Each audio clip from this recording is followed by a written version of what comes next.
नव्या कररचनेत 12 लाखांपर्यंत उत्पन्न करमुक्त, नोकरदारांना मोठा दिलासा. 25 लाखांवर 30% टॅक्स.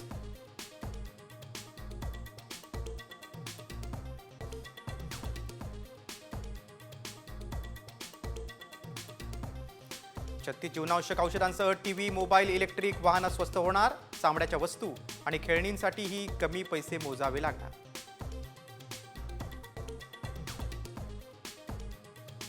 कॅन्सरवरील औषधं स्वस्त, तर जिल्हा रुग्णालयांमध्ये कॅन्सरवर उपचार होणार. सर्व प्राथमिक आरोग्य केंद्रांना ब्रॉडबँडनं जोडणार.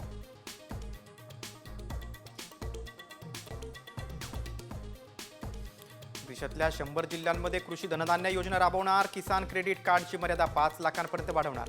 तर उत्पादन वाढीसाठी कापूस उत्पादन मिशनची स्थापना.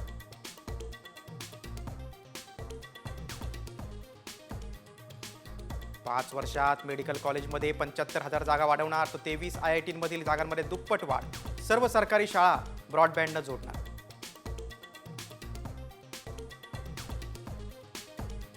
बजेटनंतर मार्केट आपटून पुन्हा सावरलं. मात्र 82 मिनिटात गुंतवणूकदारांचे सुमारे 2.5 लाख कोटी रुपयांचं नुकसान.